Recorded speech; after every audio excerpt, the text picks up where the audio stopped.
तो hello everyone, कैसे हो आप लोग। आई होप सब लोग अच्छे ही होंगे और मैं भी ठीक हूँ। तो आज मैं लेके आई हूँ आप सभी फ्रेशर के लिए क्वेश्चन, क्योंकि फ्रेशर के मन में बहुत सारा क्वेश्चन होता है और मेरे मन में जैसे कि था, पर मुझे बताने वाला कोई नहीं था, पर मैं आप सबको बताने वाला मैं हूँ। और भी वीडियो, बहुत सारा वीडियो है, पर मैं अपनी 3 साल की एक्सपीरियंस जो अगस्त में एडमिशन लेने वाला है, जिसके मन में बहुत सारा क्वेश्चन है, तो एंड तक जरूर देखना, क्योंकि इसमें मैंने आप लोग का मन में जितना भी डाउट होगा वो सब क्लियर करने वाली हूँ और सारे क्वेश्चन के आंसर मैं दूंगी एक ये वीडियो में।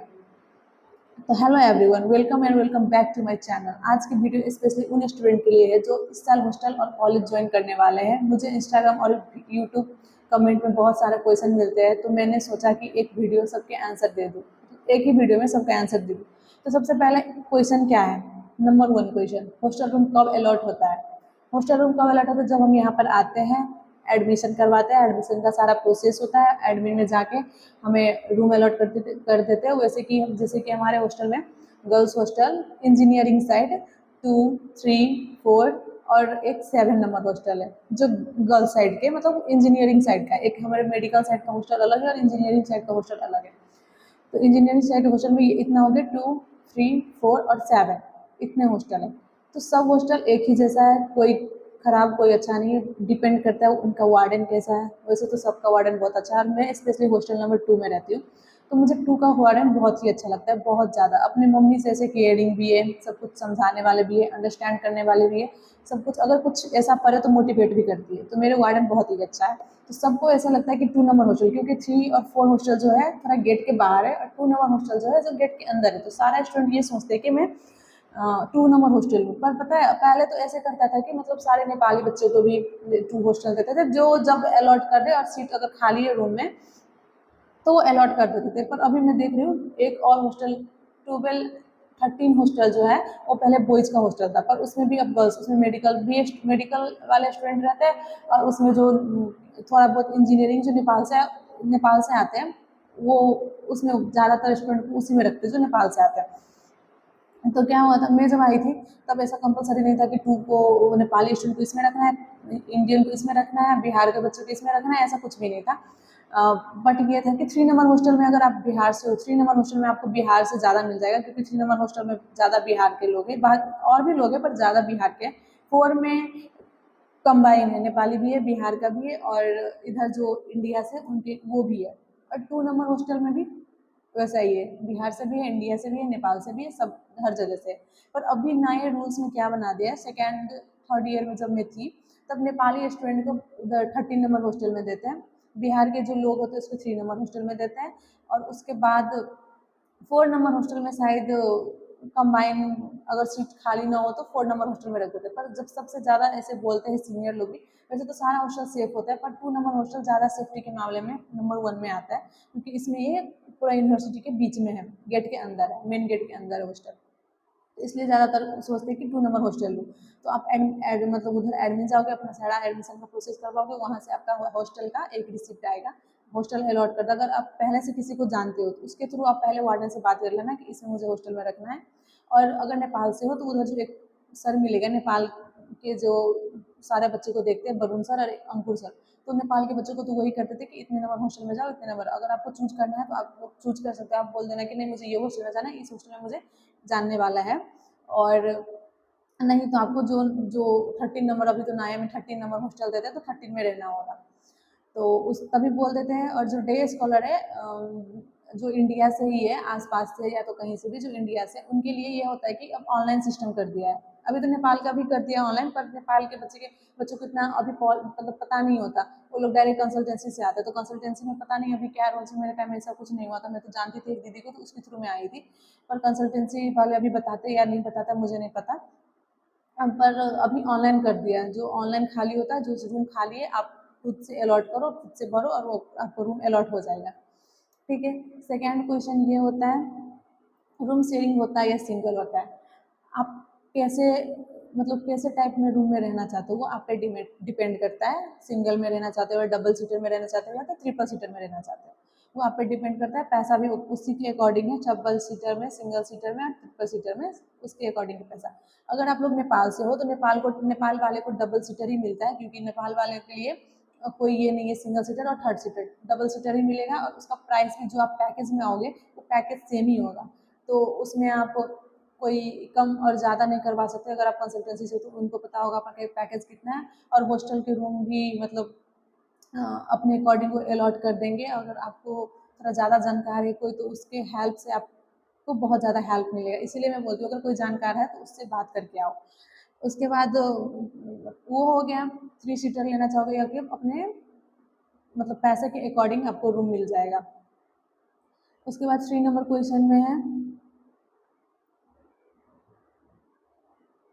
और 2 नंबर मतलब दो डबल सीटर में रहोगे दो, ट्रिपल सीटर में रहोगे तो 3 लोग रहेंगे और सिंगल सीटर में सिंगल एक पर्सन रहता है। पर सिंगल में ये है कि आपको अटैच वॉशरूम नहीं मिलेगा, पर डबल सीटर में ये है कि आपको अटैच वॉशरूम मिलेगा। और ट्रिपल सीटर जो एक ऊपर वाले ट्रिपल सीटर है उसमें मैंने देखा अटैच वॉशरूम है, पर नीचे वाले जो ट्रिपल सीटर है ग्राउंड फ्लोर पर उसमें अटैच वॉशरूम नहीं है। तो पता नहीं, उतना मुझे अभी इतना रूल्स नहीं पता इनका कैसे होता है। वो आपको वार्डन से सब कुछ मिल जाएगा जब आप वार्डन के पास आओगे तो।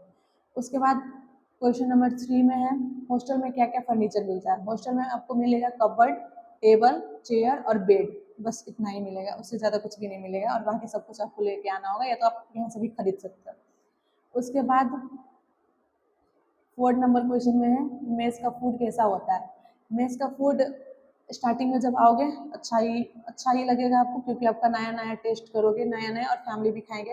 और नया मतलब एडमिशन टाइम में वो थोड़ा ज़्यादा ही अच्छा खाना देने लगते हैं, उसकी वजह से हम लोग भी थोड़ा खुश हो जाते हैं कि एडमिशन टाइम में तो हमें खाना अच्छा मिलेगा, तो खुशी लगता है। तो जब आप नए आओगे तो खाना अच्छा ही लगेगा। पर ये है कि आप डेली डेली डेली डेली मतलब कि हफ्ते में 7 दिन 7 रंग का खाना मिलता है, फिर दूसरे वीक में फिर वही रिपीट होने लगता है। तो आप लोग समझ सकते हो कि एक ही टेस्ट बार बार खाने से खराब लगने लगता है। वैसे खाना खराब नहीं होता, ठीक ठीक होता है। पर ज़्यादातर स्टूडेंट खुद से भी बना लेते हैं, ऐसे नहीं है कि नहीं बनाते हैं। मैगी वगैरह केटल रखते हैं तो बना लेते हैं। तो मेस का फूड ओवरऑल ठीक ही होता है, इतना ख़राब भी नहीं होता और बहुत अच्छा भी नहीं होता। आप घर जैसे एक्सपेक्ट करोगे तो वैसा नहीं मिलेगा। फिर 5th नंबर क्वेश्चन में है पेरेंट्स रूम तक आ सकते हैं या नहीं। पेरेंट अब जब स्टार्टिंग में आप न्यू एडमिशन हो तब पेरेंट्स आ सकते हैं रूम के अंदर तक, रूम देखते हैं। पापा मम्मी, जब मैं आई थी पापा मम्मी जो मेल्स या फीमेल जो भी हो अपने रूम देख सकते हैं कि मेरे बच्चा का कैसा रूम है, कौन सा रूम मिला है, सब कुछ सेटअप करवा देते हैं। उसके बाद जब सेकेंड टाइम से आएंगे तो आपके मम्मी होगा, अगर फीमेल में कोई भी है, मतलब जैसे कि आपके पेरेंट्स होना चाहिए। फिर आउट मतलब होता है ना जो आपके रिलेटिव्स वगैरह है, तो उसके वो शायद नहीं मिल सकते। एक सिटीजनशिप लेके आना होता है, मतलब जैसे कि आधार कार्ड, जो वो दिखा के आप मिल सकते हो। अदरवाइज मम्मी पापा है तो पापा को उधर जो नीचे पेरेंट्स हॉल है जो उसमें बैठने के लिए, पापा को जो मेल में जो होता है वो नीचे बैठते हैं और फीमेल ऊपर आ सकते हैं, मेल को अलाउ नहीं करते। और अगर first time admission new admission जब है तब पापा मम्मी दोनों आ सकते हैं ऊपर, क्योंकि यहाँ पर वो होता है ना गर्ल्स हॉस्टल है तो फिर जेंट्स को कैसे अलाउ करेगा, इसलिए। उसके बाद हॉस्टल में वाईफाई मिलती है या नहीं। हॉस्टल में वाईफाई मिलती है पर बहुत स्लो चलता है, वो अलग बात है, क्योंकि हॉस्टल सब ने रिचार्ज ही कराया होता है तो सब रिचार्ज ही चलाते हैं। कभी कभार जैसे कि खत्म हो गया था हॉस्टल में, ऐसे हॉस्टल में वाईफाई भी है बट स्लो चलेगा तो आपको लगेगा मैं रिचार्ज ही करा लूँ। पर बहुत सारे बच्चे रिचार्ज नहीं करवाते, वाईफाई से ही काम चलाते हैं, क्योंकि आपको वाईफाई में कनेक्ट करना होगा और मतलब लैपटॉप में भी चलाना होगा, मोबाइल में भी चलाना होगा। तो आप दो दो कैसे चलाओगे ना, इसलिए आपके पास एक ही पासवर्ड और एक ही मतलब यूजर आईडी होगा तो आप एक में चला सकते हो। तो आपको रिचार्ज तो करना होता है। बस वैसे वाईफाई है हमारे हॉस्टल में, कॉलेज में भी हॉस्टल है वो प्रोवाइड करते हैं, आपकी यूनिवर्सिटी वाले ही यूजर आईडी और पासवर्ड दोनों देते हैं। उसके बाद है हॉस्टल में क्या लेना ज़रूरी है। डॉक्यूमेंट, क्लॉथ, वॉशरूम का सामान वगैरह जो हो गया, एक्सटेंशन बोर्ड, लॉक और डेली यूज की चीज़ें। और लॉक तो हाँ, आप लॉकर अच्छे से ले आना, क्योंकि आप स्टार्टिंग में किसी को नहीं जानते कि किसका मन में क्या है, कौन कैसा है, इसीलिए आप लॉकर अच्छे से लाना और अच्छे वाला लाना। जो आप रूम में अगर आप जब कॉलेज जा रहे होते हो तो कबर्ड में लगा सको या तो रूम में लगा सको, या तो फिर कहीं बाहर गए या तो घर गए तो लॉकर अच्छा वाला होना चाहिए। वैसे तो सेफ्टी है, सीसीटीवी है, कुछ ऐसे कुछ भी नहीं होता, हम तो ऐसे ही सामान छोड़ के जाते हैं। हम तो पहले जब फर्स्ट ईयर में थे तब तो हम लॉक लगा के जाते थे, पर जब जब सेकेंड ईयर में आने लगे ना तब हम कॉलेज में वैसे ही चले जाते, लॉक नहीं लगाते किसी में भी नहीं। वैसे आपका अगर वो रूममेट के साथ अब कैसा है अगर पता नहीं है तो आप कबर्ड में वो लगा दो लॉक, लेकिन उसमें क्या बोलते हैं गेट में नहीं लगाओगे फिर भी चलेगा, क्योंकि कोई अंदर नहीं आता। यहाँ का आंटी वगैरह जो भी है काम करने वाला स्वीपर वगैरह वो सब सब बहुत अच्छे, कोई भी किसी का सामान टच नहीं करता।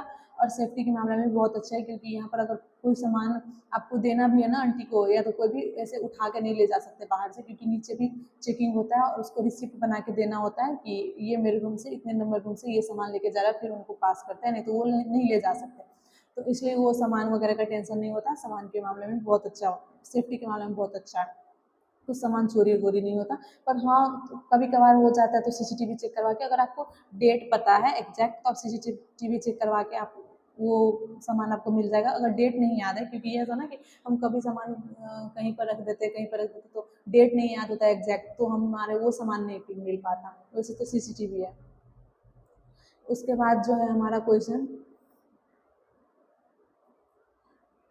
फर्स्ट डे पे डर लगता है या नहीं? बिल्कुल नॉर्मल है, मुझे भी लगा था, लेकिन कुछ ही दिनों में फ्रेंड बन जाते हैं और हॉस्टल सेकेंड होम जैसा लगने लगता है। और मुझे भी लगा था कि फर्स्ट टाइम कैसे होगा, पर मुझे कम डर था, क्योंकि आप लोग को पता अगर मेरे पिछले वाले वीडियो देखा होगा तो कि मेरे पहले से जानकार में थे थोड़ा बहुत, तो मुझे डर नहीं लगा था। पर होम सिकनेस तो होता है, बहुत ज़्यादा होम सिकनेस होता है। और स्पेशली हॉस्टल में जब मैं आई थी ना, मैं अपना बात बताऊँ, जब मैं हॉस्टल में आई थी तो पता है घर पे होते तो एनजाइटी किसको बोलता है, पैनिक अटैक किसको बोलता है, किसी को भी नहीं पता होता। पर जब मैं हॉस्टल में आई ना, लगभग लड़की को मैं देखती थी पैनिक अटैक, एनजाइटी, तो वैसे कुछ नहीं, हॉस्पिटल लेके जाना पड़ता था। हॉस्पिटल एम्बुलेंस तो एक लगा ही होता है हॉस्टल के बाहर कि कब किसको जाना पड़े, पर एक अगर ना भी हो ना तो एक कॉल पे आ जाता है एम्बुलेंस, फिर हॉस्पिटल लेके जाना पड़ता है। और पता नहीं हॉस्टल में आते ही क्यों हो जाता है, मैंने कभी भी नहीं सुना था एंजाइटी और पैनिक अटैक जैसी चीज़ होता है। बहुत सारे को देखते देखते फिर मैंने वार्डन को ये भी बोला था कि मैम मतलब ऐसे क्यों होता है, हॉस्टल में आते ही पैनिक अटैक शुरू, एंजाइटी शुरू क्यों हो जाता है? मुझे तो पता भी नहीं था एंजाइटी किसको बोलते हैं, बट एग्जैक्टली मैं सच कहूँ ना तो मुझे भी यहाँ आके 2 3 4 बार होने लगा था। इतना खतरनाक वाला एंजाइटी पैनिक अटैक हुआ था ना मेरा, मैं क्या बताऊँ, मैं वो चीज़ याद भी नहीं कर सकती। ऐसे हुआ था कि आपको बहुत ज़्यादा स्ट्रेस हो जाता है स्टार्टिंग में, थोड़ा बहुत मैं डरा नहीं रही किसी को, पर ये होता है कि थोड़ा बहुत आप बहुत ज़्यादा कि इससे पहले कुछ देखे नहीं होते ना, लड़ाई झगड़ा, और वो आपको फेस करना पड़ता है सारी चीज़ें ना, तो ज़्यादा स्ट्रेस लेके एंजाइटी शुरू हो जाता है, पता नहीं ऐसे क्यों होता है, मेरे साथ भी ऐसे ही हुआ था। और मैंने अपना सारा हॉस्टल का स्टोरी सुना ही दिया इससे पिछले वाले वीडियो में। तो डर क्यों, अब फिर धीरे धीरे दोस्त अच्छा बनने लगता है ना, तो फिर सब डर खत्म हो जाता है, फिर अच्छा लगने लगता है। और फिर उसके बाद जो क्वेश्चन है सबसे इम्पोर्टेंट वाला, हॉस्टल लाइफ का सबसे अच्छा पार्ट क्या है? नए फ्रेंड बनाना, इंडिपेंडेंस बनना, उसके बाद बहुत सारे एक्सपीरियंस करना जो आपने कभी नहीं करा होता। उसके बाद जिसको कुकिंग नहीं आता वो कुकिंग भी थोड़ा बहुत सीख लेते हैं हम हॉस्टल में। उसके बाद बहुत कुछ सीख सीख लेते हैं। आप हॉस्टल में आओगे तो आप खुद वो कर सकते हो, एक्सपीरियंस कर सकते हो, मैं एक्सप्लेन करने से भी आप नहीं समझ सकते, तो इतना है। उसके बाद सबसे इम्पोर्टेंट एडवाइस मैं ये देना चाहूँगी, हर अपॉर्चुनिटी का फ़ायदा उठाओ, नए लोग से मिलो, पढ़ाई और फ़ोन के बैलेंस रखो, और घर की याद आए तो भी पॉजिटिव रहो, ठीक है। उसके बाद उसके बाद और क्वेश्चन था मेरे पास, क्या क्वेश्चन था, हाँ, हॉस्टल का टाइमिंग कब से कब तक होता है? हॉस्टल का टाइमिंग हमें सुबह 6 बजे से, गर्मी में सुबह 6 बजे से शाम के 6 बजे तक हम बाहर रह सकते हैं। एंट्री करके जाना होता है बाहर, मतलब कॉलेज के अंदर में हम बाहर जा सकते हैं, या तो कहीं मार्केट वगैरह जाना है तो आप जा सकते हो 6 बजे तक। उसके बाद 6 बजे के बाद आपको फिर से हॉस्टल आना होता है, सबके लिए, जो नेपाल से है, बिहार से है, इंडिया से है, सबके लिए ये रूल्स है। तो हमारा कर्फ्यू टाइमिंग वही होता है, सुबह 6 बजे से। और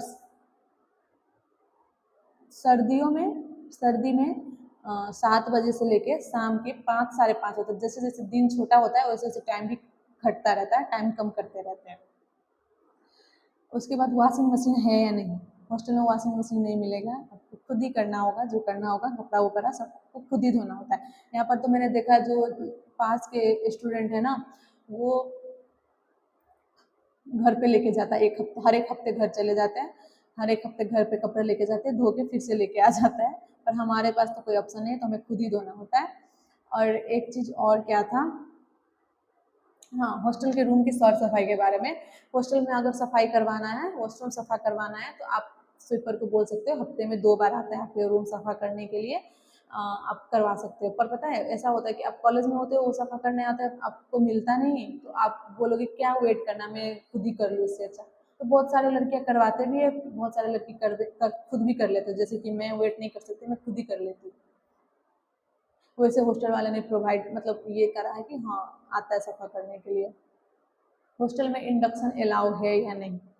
हॉस्टल में इंडक्शन अलाउ नहीं है, पर मैं मतलब बहुत सारे स्टूडेंट रखा रखा है, कभी कभार इमरजेंसी में अगर बनाना हो तो बना लेते हैं, वैसे मतलब पर वार्डन से छुप के, ठीक है। ऐसे तो रखते हैं, बर्तन वगैरह भी रखते हैं, बस बहुत कम सामान रखना होता है कि अगर कभी चेकिंग भी आए, क्योंकि अचानक से चेकिंग आ जाता है, तो आपको सामान अगर छुपा सको, बट सामान आप रख सकते हो कुछ भी, पर इंडक्शन नहीं होना चाहिए। तो इंडक्शन आप लोग यूज करो, फिर किसी और जगह रख दो या तो फिर किसी को दे दो, पर हॉस्टल में आप नहीं रखो फिर अच्छा है। अगर आप स्टार्टिंग में और फिर मतलब डेली डेली हो जाएगा ना, यूज टू हो जाओगे, तो फिर आपको समझ आ जाएगा कि कैसे रखना है, कैसे कहाँ पर क्या सामान रखूँ और कैसे यूज करूँ इंडक्शन को। तो वैसे तो हमारे वार्डन बहुत ही अच्छे हैं, बहुत, मैंने जिसे बताया आपको, बहुत हेल्पफुल और बहुत मोटिवेट करते हैं, और इस सबसे रिलेटेड बहुत अच्छे हैं। उसके बाद रूम डेकोरेट कर सकते हैं। रूम डेकोरेट कर सकते हैं, जैसे कि आप देख सकते हो कितने अच्छे से डेकोरेट करा हुआ है। और मेरे रूम में भी, क्योंकि ये रूम अभी खाली है ना, तो मैं इस रूम में आके वीडियो बनाई, क्योंकि मेरे रूम में थोड़ा लाइटिंग का प्रॉब्लम है, इसमें अभी रूम खाली है, तो मुझे अच्छा लगा इसका वीडियो बनाने में, क्योंकि खिड़की के साइड जस्ट सामने सामने से फेस पे लाइट आता है, तो इसलिए। तो फिर डेकोरेशन आप कर सकते हो बहुत अच्छे, ऐसा ना हो कि प्लास्टर निकल जाए और कुछ टूट फूट जाए, ऐसा नहीं। आप ऐसा करो, ऐसा डेकोरेशन करो कि उससे कोई साइड इफेक्ट ना पड़े। उसके बाद फर्स्ट डे क्या लेके जाना चाहिए, ठीक है। फर्स्ट डे हमें एक कॉपी, एक बैग और एक नोटबुक लेके जाओगे, फिर काम चल जाएगा। और उससे ज़्यादा कुछ भी ज़रूरी नहीं पड़ता। एक नोट कॉपी में आप लिखते हो, एक वो कॉपी आता है 5 पार्टीशन 6 पार्टीशन वाला, वो कॉपी लोगे बीटेक के लिए मैं बोल रही हूँ। और नर्सिंग वाले के लिए तो बहुत कुछ लेना होता है, क्या क्या लेके जाना होता है, पर फर्स्ट डे में तो हाँ, फर्स्ट डे में तो वो कॉपी लेके जाओगे, एक पेन, और उसके बाद बैग लेके चले जाओगे। और ये भी मैं बताना चाहूँगी, बैग भी बहुत महंगा लेके मत आना, क्योंकि धीरे धीरे ना आपको लगेगा कि मैं बैग लेके क्या क्यों जाऊँ, एक कॉपी लेके जाते हो, कॉपी में लिख लूंगी फिर आ जाऊंगी, उसमें कोई नोट वोट नहीं। कोई कोई टीचर होता है जो बोलते हैं कि नोट बनाना चाहिए, नोट बनाना होगा। कोई कोई टीचर ऐसा मतलब फोर्स नहीं करता कि आपको नोट, वो आपके खुद मर्जी है, नोट्स बनाओगे तो कैसे पढ़ोगे। वैसे तो हम फाइनल में कोई नोट वोट से नहीं पढ़ते, हमें तो चैट जीपीटी से ही पढ़ना होता है, तो हम चैट जीपीटी से ही पढ़ के एग्जाम देने जाते हैं। नोट्स का कोई मतलब ही नहीं होता, पर कोई कोई 3-4 सब्जेक्ट ऐसा होता है कि उसका नोट हमें बनाना होता है, जैसे कि मैथ वैथ। अभी तो सिलेबस भी थोड़ा बहुत चेंज हो गया है, अगर आप लोग बताओगे तो उस पर मैं वीडियो बनाऊंगी, क्योंकि जब मैं आई थी तब कुछ और सिलेबस था, अभी का सिलेबस कुछ और हो चुका है। मुझे सुनने में आया, तो मैंने सोचा उस पर मैं वीडियो बनाऊंगी, अगर आप लोग कमेंट करोगे फिर। और तो ऐसा ही होगा। फिर क्वेश्चन था कि फर्स्ट डे पे क्या पहन के जाना चाहिए हमें। फर्स्ट डे पे आप, अगर फर्स्ट डे पे आपका ड्रेस नहीं है, तो आप नॉर्मल सा कोई शर्ट, फॉर्मल ड्रेस लगा के जा सकते हो, कोई छोटा वोटा कपड़ा मत पहन के जाना, मतलब फॉर्मल ड्रेस लगा सकते हो, कुछ भी लगा सकते हो, T shirt, jeans, shirt, pant, कुछ भी लगा के जा सकते हो, कोई कंपलसरी नहीं है कि ऐसा लगाना चाहिए। और हमारे कॉलेज में मतलब ड्रेस कैसा है, ड्रेस में एक टी शर्ट मिलेगा आपको, एक हुडी मिलेगा, मतलब 2 टी शर्ट 2 हुडी मिलेगा, ठंड के लिए और गर्मी के लिए, और आईडी कार्ड। नीचे आप पैंट कुछ भी डाल के जा सकते हो, मतलब फॉर्मल पैंट, जीन्स, तो उसमें पहन के जा सकते हो। और शूज, शूज पहन के भी जा सकते हो, मतलब शूज तो पहन के जाना होता है, अगर शूज पहना तो शूज भी पहन के जा सकते हो, चप्पल पहना तो चप्पल भी पहन के जा सकते हो, पर ज़्यादातर शूज ही पहन के जाते हैं। कभी कभार स्ट्रिक्ट कर देते हैं, तो मैं ऑनेस्ट रिव्यू दे रही हूँ, क्योंकि मैं कुछ झूठ नहीं बोल रही, जो है वो सच बता रही हूँ। कभी कभी मैं तो आलस के मारे में क्रॉक्स लगा के ही चली जाती हूँ, क्या शूज़ लगाओ गर्मी में, इसलिए। और कभी कभार स्ट्रिक्ट ऊपर से ही ऑर्डर आता है कि नहीं अब पहन के आना है, तो हम पहनते हैं, फिर 1 महीने 2 महीने रूल चलता है, फिर उसके बाद सब लोग ऐसे चप्पल पहन के ही आने लगते हैं। चप्पल पहन के भी जाता है, जींस भी, मतलब नीचे का कोई वो नहीं है कि वही पहन के आना, पर ऊपर का टी शर्ट हमें वो पहन, यूनिफॉर्म जो है वो पहन के जाना चाहिए, और आईडी कार्ड हमेशा लेके जाना चाहिए। फिर वो क्वेश्चन ऑलमोस्ट सारा क्वेश्चन मैंने शायद आई होप इसमें कवर हो चुका हो। फिर भी अगर कुछ छूटा हो, आपके मन में कोई डाउट है, तो आप ज़रूर कमेंट करना। 100 कमेंट हो, 150 कमेंट हो, 50 कमेंट हो, मैं हर कमेंट का रिप्लाई करती हूँ, हर एक कमेंट का रिप्लाई दूंगी। कुछ भी आप लोग के मन में डाउट हो तो आप ज़रूर पूछना।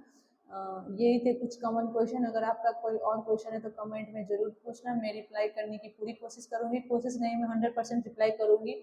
अगर वीडियो अगर वीडियो हेल्पफुल लगी हो तो लाइक शेयर और सब्सक्राइब जरूर करना। मिलते हैं नेक्स्ट ब्लॉग में। Bye bye guys, bye bye, see you soon in the next blog. Thank you so much for watching. और कैसा लगता है मेरा वीडियो आप लोग जरूर बताना, क्योंकि मैं बहुत अच्छी वीडियो तो नहीं बनाती, पर जैसा भी बनाता हूँ आपको कैसा लगता है, आपको कुछ हेल्प करता है मेरे वीडियो से या नहीं, जरूर बताना।